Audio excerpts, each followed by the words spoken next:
Welcome to the Internationale Volleybalacademie, where successful coach Zdeněk Hanik and active professional volleyball player Helena Grozer gradually teach you how to play volleyball from the very basics. Each episode builds on the previous ones, so we hope you've seen all the earlier episodes. In the last episode, we completely covered blocking, so logically, it's now time to focus on digging in the field. Field defense is a highly organized team activity that is inevitably related to blocking. It involves not only digging hard spikes, but also handling deflected balls and tips. However, we are still in the phase of children's volleyball, where powerful attacks do not play such a significant role. Instead, there are more free balls to dig, which requires good footwork as well as falling to the ground.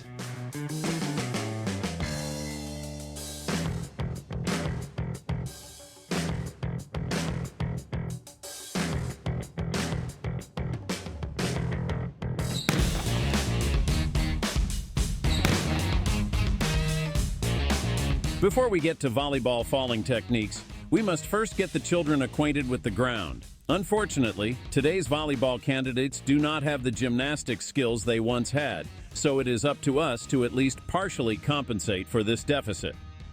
After introductory rolls, which can take various forms and are further enhanced with a ball, we add another activity immediately after the gymnastics element. First a bump, then setting with the fingers. We are not gymnasts, so we do not emphasize perfect gymnastic execution, as much as ensuring that the children are not afraid of the ground. And of course, we immediately combine this with reacting to the ball. It's time to start practicing the falling technique. We begin with the side fall, as demonstrated by the libero of the Czech national team. This is the simplest technique and is used by both boys and girls. Initially, we can use a mat, and the first exercises start from the knees, falling to the side over the thigh and hip, at first without rolling over the shoulder. We remind the children that they need to be able to fall to both the right and left sides. Next, we introduce the roll over the shoulder.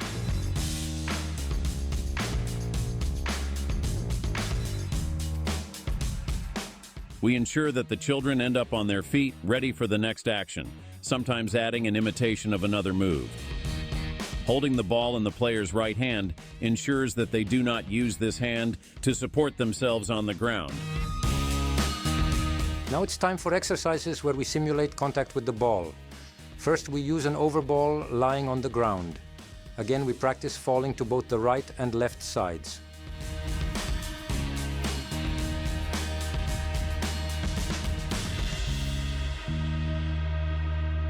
We also repeat the entire movement sequence.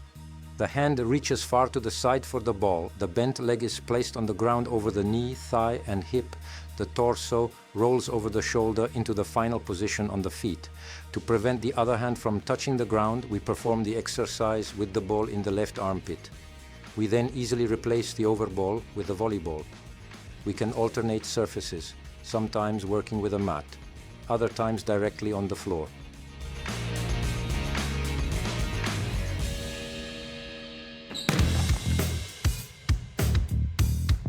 For real action in field play, it is necessary to refresh the basic locomotion, movement using proper footwork.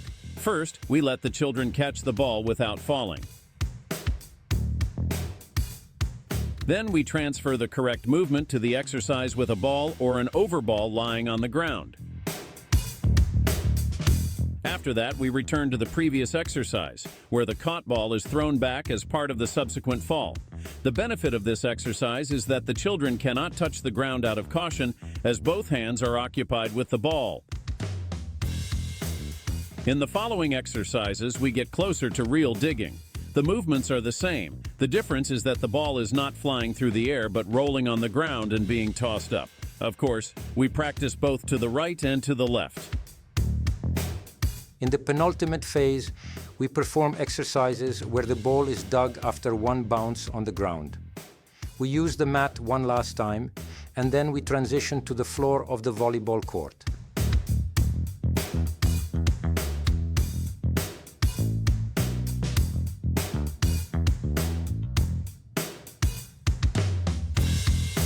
Finally, we move on to digging a flying ball. We incorporate the decision-making process just as it is in the game. The player never knows in advance what will happen.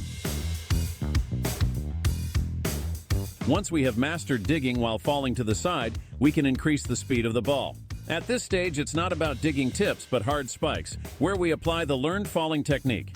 We have thus achieved the first partial goal. We can handle the ball using the side fall technique.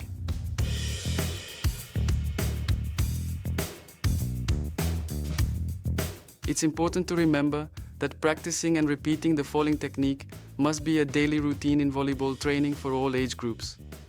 This ensures it becomes a natural part of a player's skill set, just like it is for this Russian setter.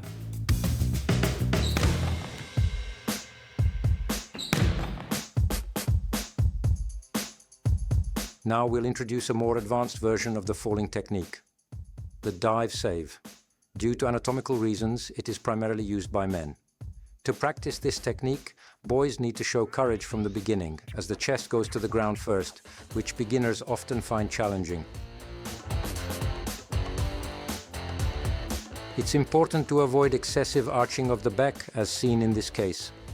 We start from a kneeling position, which boys quickly master, and then progress to diving from one foot and eventually from a standing position.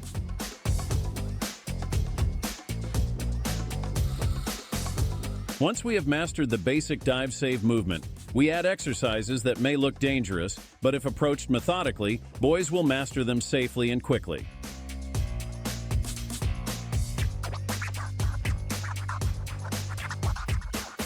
Recently, there has been a trend to perform the dive save on the elbows rather than the hands. This adaptation allows the technique to be used in women's volleyball as well. We see this execution regularly in play among Asian teams.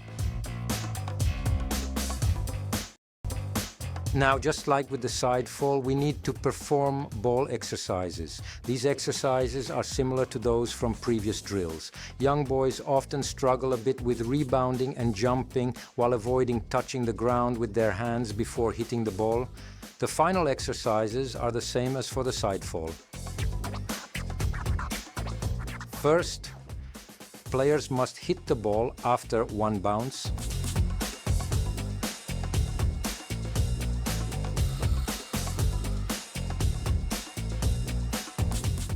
And then directly from the air without bouncing, which is essentially the game situation. Players will encounter similar situations throughout their playing careers.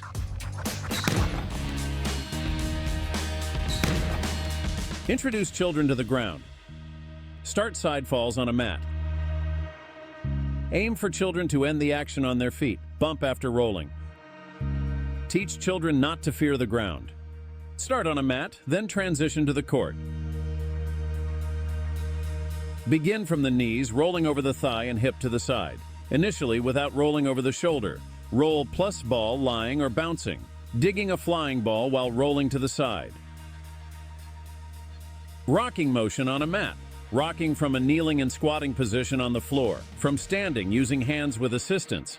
Watch for excessive arching. Dive save plus ball lying or bouncing. Digging a flying ball with a dive save. In the next video, we will build on what we learned today, as we will continue focusing on digging.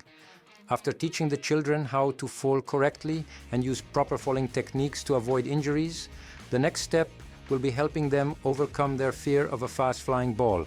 See you next week!